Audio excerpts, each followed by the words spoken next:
Hey everyone, welcome back to our SAP web mastery series. तो आज हम लोग डेटा डिक्शनरी का एक बहुत ही ज़्यादा इंपॉर्टेंट टॉपिक डिस्कस करने वाले हैं, जो कि है सर्च हेल्प।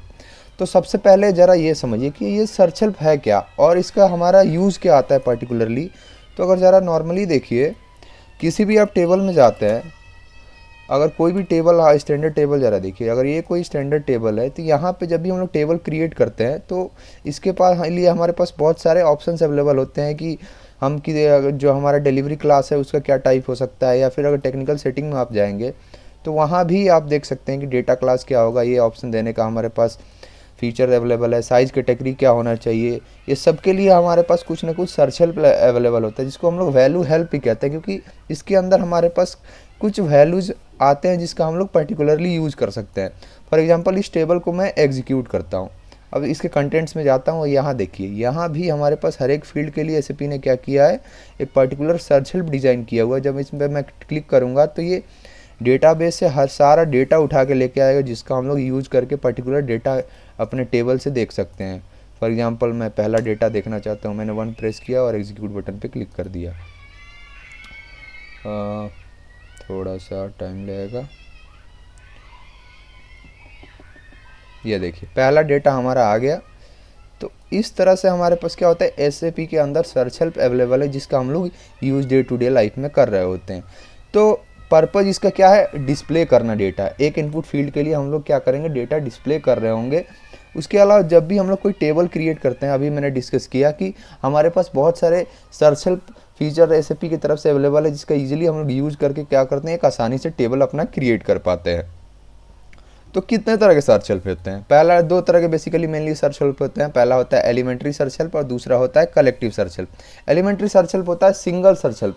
जब भी हम लोग मेनली इसका यूज हम लोग क्या करते हैं, एक पर्टिकुलर फील्ड के लिए क्रिएट करते हैं। जैसे कि इसको देखिए, एसएपी ने यहाँ क्या किया, इस पर्टिकुलर फील्ड के लिए एक सर्च हेल्प क्रिएट कर दिया है। तो यहाँ पे हम लोग क्या कर सकते हैं, सर्च हेल्प एक ऐसे एलिमेंट्री सर्च हेल्प हम लोग पर्टिकुलर फील्ड्स के लिए क्रिएट कर रहे होते हैं। और जब भी हम लोग मल्टीपल एलिमेंट्री सर्च हेल्प का यूज़ करते हैं तो उसका यूज़ करके हम लोग क्या करते हैं, कलेक्टिव सर्च हेल्प का यूज़ करते हैं। कलेक्टिव सर्च हेल्प मेनली ऐसा समझिए कि हमारे पास सपोज कोई मटेरियल ऑर्डर हमें डिस्प्ले करना है, मटेरियल डेटा डिस्प्ले करना है, और फिल्टर क्राइटेरिया हम लोगों ने लगा दिया है, मटेरियल टाइप क्या है, उसका प्लांट क्या है, उसका डिस्क्रिप्शन क्या है। तो ऐसी चीज़ों के लिए हम लोग मेनली क्या करते हैं, एक कलेक्टिव सर्च हेल्प क्रिएट करते हैं। ठीक है, ये परफेक्ट है।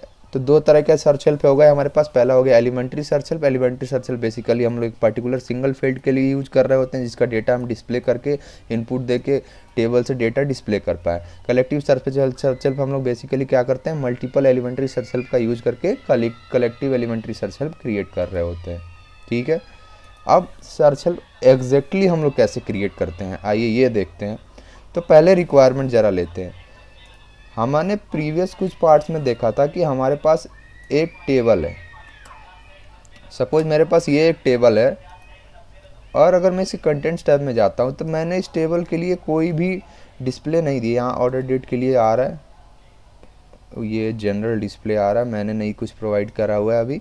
तो मैं चाहता हूँ इस ऑर्डर नंबर के लिए मैं एक सर्च हेल्प डिज़ाइन करूँ और उसको क्या करूँ, यहाँ प्रोवाइड करूँ। ठीक है, परफेक्ट है। तो सर्च हेल्प हम लोग क्या करेंगे, क्रिएट करेंगे। सर्च हेल्प क्रिएट करने के लिए हम लोग AC11 पे ही रहेंगे। यहाँ मैं सर्च हेल्प पे आया और सपोज मैं एक सर्च हेल्प क्रिएट करता हूँ, ZAR कुछ भी नाम दे देता हूँ, ऑर्डर नंबर। अगर पहले से है तो इसको पहले डिलीट कर देते। अब ठीक है, क्रिएट पे मैंने क्लिक किया। मुझे एलिमेंट्री सर्च हेल्प डिज़ाइन करना है तो एलिमेंट्री सर्च हेल्प लेके इंटर प्रेस कर दूंगा। शॉर्ट डिस्क्रिप्शन में मैं दे देता हूँ elementary search help for order number. Perfect है। अब इस चीज़ को ज़रा समझिए, पहला आता है सिलेक्शन मेथड। तो ये आखिर है क्या, तो समझिए ज़रा। इस पर मैं इसके सर्च हेल्प पे क्लिक करता हूँ तो तीन यहाँ पे पॉपअप एक स्क्रीन आई, इसमें तीन डेटा दिख रहा है कि यहाँ पे हम लोग क्या कर सकते हैं, या तो डेटाबेस टेबल, या फिर व्यू, या फिर CDS एंटिटी प्रोवाइड कर सकते हैं। तो मुझे अपना टेबल नेम प्रोवाइड करना होगा। तो ज़्यादा इधर उधर न जाते हुए मैं अपना टेबल यहाँ से कॉपी कर लेता हूँ और यहाँ पेस्ट कर देता हूँ, इंटर प्रेस किया। फिर आता है ये डायलॉग टाइप क्या है। तो ज़रा इसको गौर से देखिए, अगर डिस्प्ले वैल्यूज इमीडिएटली इस डायलॉग टाइप में है, इसका मतलब है जैसे ही आप F4 पे प्रेस करेंगे ये क्या होगा, डेटा हमारा इमीडिएट दिख जाएगा। अगर डायलॉग टाइप विथ रेस्ट्रिक्शन है, ज़रा यहाँ आइए मैं अच्छे से क्लियर करूँ इसको, कि जैसे ही आप F4 प्रेस करेंगे डेटा इमीडिएटली दिखाई देगा अगर डिस्प्ले वैल्यूज इमीडिएटली है तो। अगर डेटा यहाँ पे हमने दे रखा है डायलॉग विथ वैल्यूज रिस्ट्रिक्शन, अगर ये दिया हुआ है तो यहाँ पे क्या होगा, जब भी डेटा हमारा डिस्प्ले होगा उससे पहले एक रिस्ट्रिक्शन डायलॉग अपीयर होगा। जस्ट डिस्प्ले से पहले एक डेटा डिस्प्ले होगा, उसको हम लोग स्क्रीन पोजीशन भी बेसिकली कहते हैं। उसके अलावा तीसरा जो होता है dialogue depends upon set of values. तो dialogue depends upon set of values के अंदर क्या होता है कि अगर टेबल के अंदर कम डेटा, यानी सपोज कि 100 से डेटा लेस देन है, तो ये ऑटोमेटिकली डिस्प्ले वैल्यूज इमीडिएटली हो जाए, क्योंकि डेटा हमारा इमीडिएटली खुलेगा। 100 डेटा को लोड करने में डेटाबेस से ज़्यादा टाइम नहीं लगता। और अगर उससे ज़्यादा है तो वो वैल्यू विथ रिस्ट्रिक्शन में खुलेगा, कितना डेटा आप लोग चाहते हैं एक स्क्रीन खुलेगी उसका यूज़ करके हम लोग कर सकते हैं। तो फिलहाल हम लोग इसको एज ए रेस्ट्रिक्शन ही रहने देते हैं। अब मैं यहाँ आता हूँ, सपोज ये क्या चीज़ है, search help parameter. Search help parameter के अंदर बेसिकली हम लोग वो फील्ड प्रोवाइड करते हैं इस टेबल के जिस फील्ड के लिए हम लोग क्या करना है, यूज़ करना है, इसकी सर्च हेल्प क्रिएट करना है। तो मैं यहाँ F4 बटन पे क्लिक करूँगा तो ये सारे फील्ड जो टेबल के अंदर है वो ऑटोमेटिक आ जाएंगे। पहले मैंने ऑर्डर नेम ले लिया सपोज, फिर मैं क्या करता हूँ एक ऑर्डर डेट और ले लेता हूँ ताकि चीज़ को समझना आसान हो। अब ज़रा समझिए ये इंपोर्टिंग और एक्सपोर्टिंग पैरामीटर्स क्या हैं।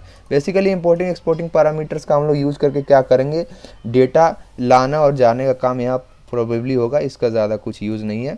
मेनली आप ये देखिए, अगर आप डिफ़ॉल्ट वैल्यू एक फील्ड के अंदर देना चाहते हैं, कुछ सपोज मैं ऑर्डर नंबर यहाँ दे देता हूँ 2, तो उसके लिए क्योंकि मैंने पहले ही डेटा यहाँ दे दिया है तो मुझे क्या करना होगा, इस इंपोर्टिंग को इनेबल नहीं करना पड़ेगा ताकि डेटा वहाँ दिखाई दे। नहीं तो अगर आप इनेबल करेंगे तो डेटा ये डिफ़ॉल्ट वैल्यू वाला हमारे स्क्रीन पोजीशन पे दिखाई नहीं देगा। अब ये आता है सवाल कि ये लिस्ट पोजीशन और स्क्रीन पोजीशन क्या है। तो ज़रा यहाँ देखिए, लिस्ट पोजीशन जब भी डेटा हम लोग मेनली डिस्प्ले करेंगे अपने सर्च हेल्प को एग्जीक्यूट करने पे तो डेटा लिस्ट पोजीशन में आता है और उससे ठीक पहले एक पॉपअप स्क्रीन आती है, वो इस डेटा स्क्रीन पोजीशन पे आ रहा होता है। मैं ज़रा अभी इसको 1-1 रहने देता हूँ ताकि समझना आसान होगा। ठीक है, परफेक्ट है। अब मैं इसको कर देता हूँ एक्टिवेट करूँगा और ट्रांजैक्शन रिक्वेस्ट और पैकेज असाइन कर दिया। अब मैं एग्जीक्यूट करता हूँ, सपोज़ मैंने इंटर प्रेस किया, यहाँ पे मेरे पास एक पॉपअप आया जो कि है स्क्रीन पोजीशन का। यहाँ मैं क्या देख रहा हूँ, क्योंकि मैंने ऑर्डर नंबर को भी स्क्रीन पोजीशन पे 1 दिया था और ऑर्डर डेट को भी 1 दिया था। जैसे मैंने इंटर प्रेस किया यहाँ भी ऑर्डर नंबर पहले पे आया, ये लिस्ट पोजीशन है, और ऑर्डर डेट यहाँ सेकंड पे ही आया। अब ज़रा इस चीज़ को गौर से देखिए, सपोज मैं स्क्रीन पोजीशन यहाँ पे 2 कर देता हूँ और इसके लिए स्क्रीन पोजीशन 1 कर देता हूँ। अब ज़रा एक्टिवेट करते हैं इसको, मैंने एग्जीक्यूट किया, इस पर क्लिक किया। अब देखिए यहाँ ऑर्डर डेट क्या हो रहा है, पहले पे आ गया और ऑर्डर नंबर दूसरे पे चला गया। तो ये बेसिकली जस्ट लिस्ट डिस्प्ले का पहले वाली स्क्रीन होती है, क्योंकि हमने रिस्ट्रिक्शन यहाँ सेलेक्ट किया हुआ है इसलिए ये स्क्रीन खुल रही है। तो मेनली ये स्क्रीन खुलती भी नहीं है, डेटा इमीडिएटली डिस्प्ले हो जाएगा। तो स्क्रीन पोजीशन ये होता है और लिस्ट पोजीशन इसको इंटर प्रेस करेंगे तो अगेन आप देखेंगे ऑर्डर नंबर और ऑर्डर डेट आ रहा है जो कि हमने 1 और 2 पे दिया हुआ है। परफेक्ट है। इस तरह से हम लोग क्या कर सकते हैं, बेसिकली एक एलिमेंट्री सर्च हेल्प अपना क्रिएट कर सकते हैं। मैं इसको कर दूंगा एक्टिवेट। अब मुझे करना है ये अपना सर्च हेल्प असाइन अपने टेबल पे।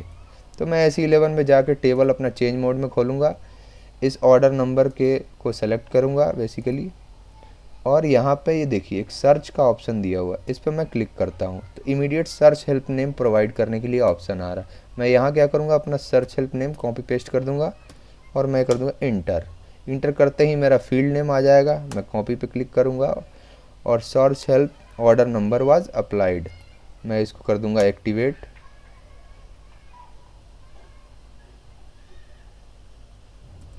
कोई एरर नहीं है, एकदम परफेक्ट है।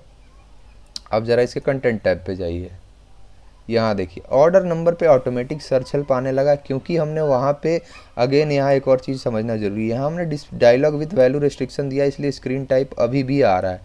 अब ज़रा मैं इसको क्या करता हूँ, इमीडिएट कर देता हूँ और इसको कर देता हूँ एक्टिवेट।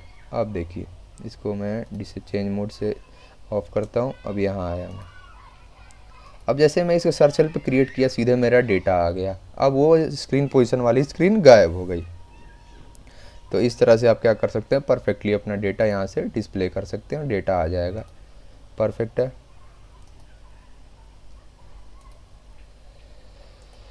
तो ये तो हो गया हमारा एलिमेंट्री सर्च हेल्प। अच्छा, एक और चीज़ है कि आखिर सपोज अगर मैं कोई भी एक प्रोग्राम क्रिएट कर रहा हूँ, क्रिएट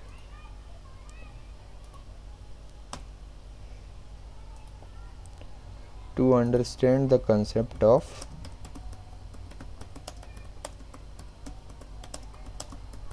सर्च हेल्प, एक एग्जीक्यूटेबल प्रोग्राम अगर आप कभी भी क्रिएट करते हैं SE38 में जाकर,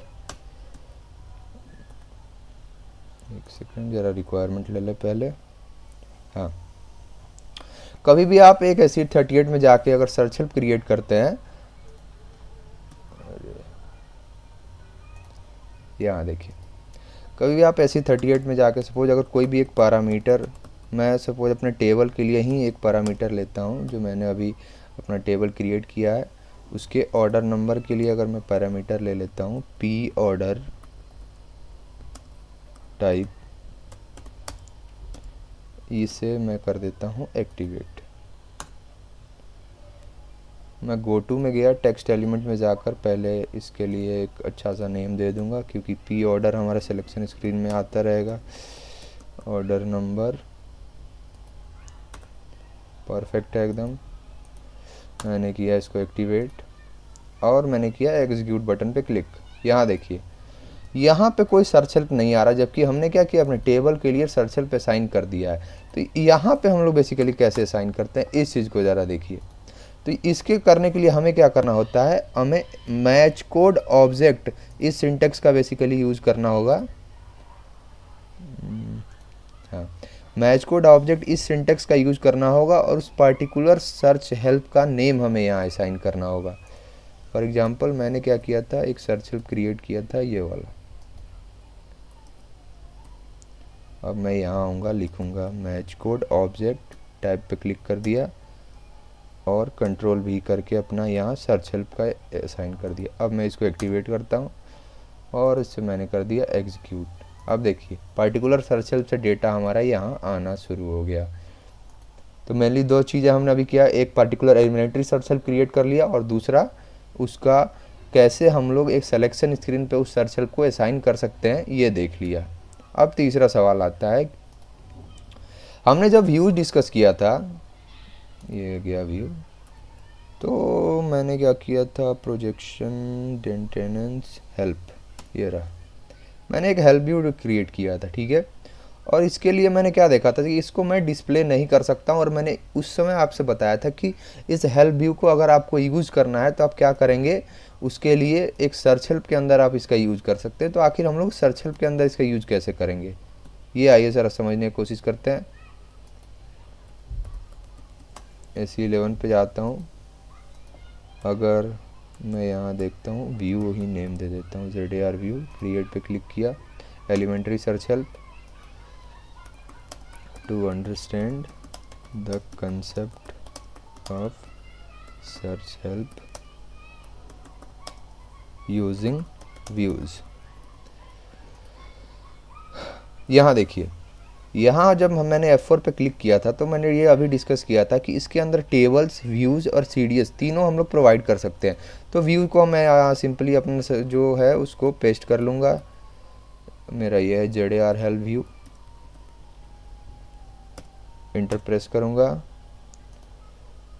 रिस्ट्रिक्शन ये भी रहने देता हूँ। यहाँ पे देखिए, जैसे ही मैं यहाँ क्लिक करूँगा तो जिन दो फील्ड का बेसिकली हम लोग यूज़ करके हम लोगों ने व्यू पे पास किया था उनका नेम आ रहा है, दोनों को मैं यूज़ कर लेता हूँ, उनको एज ए पैरामीटर यहाँ पास कर लेता हूँ। प्रोजेक्ट नंबर हो गया और प्रोजेक्ट डिस्क्रिप्शन होगा, इंपोर्टिंग एक्सपोर्टिंग दे दिया, लिस्ट पोजीशन 1 और स्क्रीन पोजीशन दोनों 1 1 ही रहने देते हैं, परफेक्ट है। कोई अच्छा, एक और चीज़ मैं डिस्कस करना भूल गया था, ये कौन सा टैब है SAP के अंदर, ज़रा ये देखिए। मॉडिफाइड का मतलब क्या है, अगर आप मॉडिफाइड जैसे ही इनेबल करेंगे आप देखेंगे डेटा एलिमेंट वाला फील्ड इनेबल हो गया, यानी आप यहाँ कोई दूसरा डेटा एलिमेंट अगर चाहते हैं तो उसका भी यूज़ कर सकते हैं।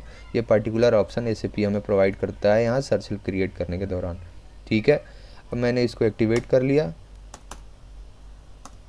अब मैं इसको एग्जीक्यूट करता हूँ, इंटर प्रेस किया, ये स्क्रीन पोजीशन है और ये लिस्ट पोजीशन है। तो इस तरह से हम लोग क्या कर सकते हैं, अपने व्यू के डेटा को अपने पर्टिकुलर हेल्प व्यू का डेटा को सर्च हेल्प में देख सकते हैं। ठीक है,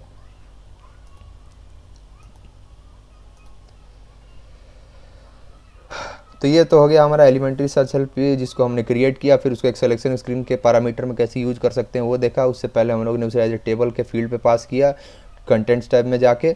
उसके अलावा जो तीसरा चीज़ था, हम लोग कैसे एक हेल्प व्यू को एलिमेंट्री सर्च हेल्प में यूज कर सकते हैं, ये हमने देख लिया। तो फिर तीसरा चीज़ आता है कि हमारा कलेक्टिव सर्च हेल्प क्या है, उसको हम लोग कैसे क्रिएट कर सकते हैं। आइए ये देखने समझने की कोशिश करते हैं। अभी मैंने एक दो सर्च हेल्प क्रिएट किया है, उन दोनों का मैं क्या करूँगा, यूज़ कर लूँगा। कलेक्टिव सर्च हेल्प मैं इसमें पास करता हूँ। दो एलिमेंट्री सर्च हेल्प जो मैंने अभी भी क्रिएट किया था उनका यूज़ करके मैं सपोज एक कलेक्टिव सर्च हेल्प बनाने की कोशिश करता हूँ। कलेक्टिव सर्च हेल्प के रेडियो बटन को मैंने सेलेक्ट किया, इंटर प्रेस किया, यहाँ जाके to understand the concept of collective, एक minute, to understand the concept of collective search help. Perfect है, सर्च। ठीक है, यहाँ देखिए उस समय हमारे पास क्या ऑप्शन था कि हम लोग एक पर्टिकुलर टेबल व्यू या CDS व्यू पास करके उसके फील्ड्स का यहाँ यूज कर रहे हैं। यहाँ पे हमें क्या करना होता है, हम लोग यहाँ पे अपना एलिमेंट्री सर्च हेल्प प्रोवाइड कर रहे होते हैं। तो उन सर्च हेल्प का हम लोग यूज कर लेंगे जो अभी हम लोगों ने क्रिएट किया था। पहले मैंने एक ऑर्डर नंबर यूज़ किया तो उसे मैं ऑर्डर नंबर पास कर दूंगा। फिर मैंने क्या यूज़ किया था, व्यू, एक व्यू क्रिएट किया था ZAR व्यू नाम का सर्च हेल्प, इसके अंदर अपना व्यू को डिस्प्ले किया था। तो उसको सेकंड फील्ड में, सेकंड सर्च हेल्प में पास कर देता हूँ। अगेन इंपोर्टिंग एक्सपोर्टिंग इनेबल कर दिया। मुझे डेटा एलिमेंट की कुछ खास ज़रूरत नहीं है मोस्ट प्रोबेबली, तो was not assigned A data element, हमें यहाँ पे एक डेटा एलिमेंट भी पास करना होगा। ज़रा यहाँ क्लिक करते हैं। इस सर्च हेल्प के लिए मेरे पास डेटा एलिमेंट क्या होगा ये देखते हैं। एक सेकेंड, मैं यहाँ गया तो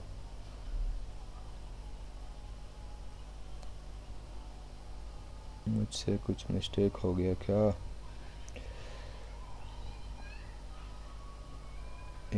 ओहो हो छोटी सी मिस्टेक मैंने कर दी है। एक सेकेंड, वेरी सॉरी। एक्चुअली मुझे ये डेफिनेशन के अंदर यहाँ पे हम लोग फील्ड्स यूज़ कर रहे होते हैं, उसका यूज़ हमें ना करते हुए ये वाला हम लोग को टैब सेलेक्ट करना होता है, इंक्लूडेड सर्च हेल्प, जिसके अंदर हम लोग क्या कर सकते हैं, मल्टीपल अपने सर्च हेल्प को पास कर लेंगे। जिसमें पहला मेरा था, कौन सा था, पहला मेरा था ZAR कलेक्ट ऑर्डर नंबर, उसका मैं कर लेता हूँ यूज़। फिर दूसरा था ZAR कलेक्टिव, एक सेकेंड, व्यू, इसको कॉपी कर लिया और यहाँ इंटर प्रेस कर लिया। ZAR_व्यू, यहाँ देखिए जो भी शॉर्ट डिस्क्रिप्शन आपने उन सर्च हेल्प के लिए दिया था वो पर्टिकुलर शॉर्ट डिस्क्रिप्शन ऑटोमेटिक यहाँ उठ के चला आया है। सॉरी फॉर द मिस्टेक, ये छोटी सी गलती हो गई। मैं एक्टिवेट यहाँ कर लेता हूँ और ट्रांसपोर्ट रिक्वेस्ट और पैकेज प्रोवाइड कर दिया, एरर कुछ नहीं है। अब मैं इसको एग्जीक्यूट करता हूँ। यहाँ देखिए एक पॉपअप आया, इसको इंटर प्रेस करते हैं। पर्टिकुलर ऑर्डर नंबर मेरा पहले, यहाँ देखिए दो टैब ऑटोमेटिक आ रहा है, elementary search help for order number, order number के अंदर हमारा पर्टिकुलर ऑर्डर नंबर आ रहा है, और इस पर्टिकुलर फील्ड के अंदर हमारा क्या हो रहा है कि दूसरा प्रोजेक्शन आ रहा है, जिसके अंदर भी हम लोगों ने एक छोटी सी मिस्टेक की हुई है, उसको पहले हम लोग दूर कर देते हैं। इसके चेंज मोड पे गया मैं, डायलॉग विद वैल्यू रिस्ट्रिक्शन आ रहा है, इसी वजह से वहाँ एक और पॉपअप स्क्रीन खुल रही है, इसको भी वैल्यूज इमीडिएटली मैंने कर दिया, एक्टिवेट क्लिक किया। अब मैं वापस जाता हूँ उस पर्टिकुलर स्क्रीन पे, अब इसको एग्जीक्यूट करता हूँ। अब देखिए अब मैं क्या देख रहा हूँ, ऑर्डर नंबर वाली इस सर्च हेल्प पे सिर्फ ऑर्डर नंबर आ रहा है और दूसरे वाले पे हमारा सीधे डेटा आ रहा है पर्टिकुलर उस हेल्प व्यू से जो कि हमने क्रिएट किया था। तो परफेक्ट है, इस तरह से हम लोग क्या कर सकते हैं, अपने कलेक्टिव सर्च हेल्प को क्रिएट कर सकते हैं। तो ये रहा आज का हमारा टॉपिक। आज हमने क्या देखा कि सर्च हेल्प हमारे होते क्या हैं, एक सेकेंड, आज हमने देखा सर्च हेल्प क्या होता है। सर्च हेल्प बेसिकली एक F4 हेल्प होता है, और या फिर वैल्यू हेल्प भी उसे हम लोग कहते हैं, जिसका पर्टिकुलर यूज़ हम लोग क्या करते हैं, डेटा के अंदर उस कितना हमारा डेटाबेस में कंटेंट अवेलेबल है उसका यूज़ करके एक पर्टिकुलर फील्ड के अंदर हम लोग क्या करते हैं, असाइन करते हैं। उसके अलावा दो तरह के सर्च हेल्प होते हैं, एलिमेंट्री सर्च हेल्प होता है, दूसरा collective search help. Collective search help basically मेरा मल्टीपल फिल्टर कंडीशन जब भी हम लोग एप्लीकेबल करना होता है तो उसके लिए हम लोग क्रिएट करते हैं। उसके अलावा एलिमेंट्री जो सर्च हेल्प होता है उसके हम लोग पर्टिकुलर फील्ड के कितने डेटा हैं डेटाबेस से वो निकाल के हम लोग क्या करते हैं, उसका यूज़ करके हम लोग अपने टेबल में डिस्प्ले कर लेते हैं। उसके अलावा हमने क्या देखा कि टेबल के अंदर हम लोग सर्च हेल्प एक फील्ड के लिए असाइन कैसे कर सकते हैं। तो हमने एक सर्च हेल्प क्रिएट किया अपने ऑर्डर नंबर के लिए, फिर उसको जाके असाइन करने का तरीका बड़ा ही सिंपल है। हम लोग अपने टेबल पे जाएंगे, पर्टिकुलर अपने टेबल पे जाएंगे, उसके बाद हम लोग इस सर्च पे क्लिक करेंगे, पर्टिकुलर फील्ड को सेलेक्ट करके सर्च पे क्लिक करेंगे, वहाँ हम लोग अपना सर्च हेल्प डालेंगे और इंटर प्रेस करके वो सर्च हेल्प उसका असाइन कर देंगे। फिर जब हम लोग उसका डिस्प्ले करेंगे तो हमने क्या देखा कि ऑर्डर नंबर के अंदर मेरा ऑटोमेटिक सर्च हेल्प आ गया है। फिर हमने देखा कि कैसे अब एक सर्च हेल्प को हम लोग सिलेक्शन स्क्रीन पे असाइन कर सकते हैं। असाइन करने के लिए हमें क्या करना होता है, पर्टिकुलर इस मैच कोड ऑब्जेक्ट सिंटेक्स का यूज़ करना होता है उस फील्ड के लिए, और उस सर्च हेल्प को हम फिर नाम दे देंगे, वो नाम को वहाँ कॉपी पेस्ट कर देंगे, और जब एग्जीक्यूट करेंगे सर्च हेल्प मेरा पर्टिकुलरली एग्जीक्यूट कर रहा होगा। फिर तीसरा हम लोगों ने क्या देखा कि कलेक्टिव सर्च हेल्प हम लोग कैसे क्रिएट कर सकते हैं। कलेक्टिव सर्च हेल्प क्रिएट करने से पहले हमने देखा था कि एक हेल्प व्यू को हम लोग पर्टिकुलरली सर्च हेल्प में उसका डेटा कैसे डिस्प्ले कर सकते हैं। चौथा चीज़ हमने क्या देखा कि कलेक्टिव सर्च हेल्प को क्रिएट कैसे करना है। क्रिएट करने के लिए अगेन सेम प्रोसेस है, हमें बस कलेक्टिव सर्च हेल्प देना होगा। उसके बाद हम इंक्लूडेड सर्च हेल्प के टैब में जाएंगे, उस टैब में जाके हम लोग क्या करते हैं, अपना जो भी सर्च हेल्प हमने क्रिएट किया है उसको पेस्ट करेंगे और एग्जीक्यूट कर देंगे। एग्जीक्यूट करेंगे तो दो टैब के अंदर हमारा पहला, सपोज क्योंकि मैंने दो ही सर्च हेल्प दिया है तो पहले टैब के अंदर पहला सर्च हेल्प का डेटा आएगा और दूसरे टैब के अंदर दूसरा सर्च हेल्प का डेटा आएगा। उसके अलावा हमने एक बहुत ही ज़्यादा इंपॉर्टेंट चीज़ सर्च हेल्प में डिस्कस करी थी, वो ये था कि डायलॉग टाइप क्या। डायलॉग टाइप इमीडिएटली अगर डिस्प्ले करना है तो कुछ रेस्ट्रिक्शन है, एक और स्क्रीन हमारा स्क्रीन पोजीशन पे दिखाई देगा। उसके अलावा अगर डेटा कुछ कम है तो तीसरा जो होता है वो इमीडिएटली हो जाएगा, और डेटा थोड़ा ज़्यादा है तो डायलॉग विथ रेस्ट्रिक्शन ही हो जाता है। फिर फ्यू पॉइंट हमने और डिस्कस किए, लिस्ट पोजीशन, स्क्रीन पोजीशन क्या है ये समझा, मॉडिफाई करने का ऑप्शन हमें डेटा एलिमेंट प्रोवाइड कर सकता है, डिफ़ॉल्ट वैल्यू हम लोग को देने का ऑप्शन होता है, इसके लिए हमें इंपोर्टिंग को क्या करना होता है, डिसेबल करना होता है। तो आज के लिए बस इतना ही, परफेक्ट हम लोगों ने टॉपिक डिस्कस कर लिया। फिर मिलते हैं अगले वीडियो में, तब तक के लिए धन्यवाद।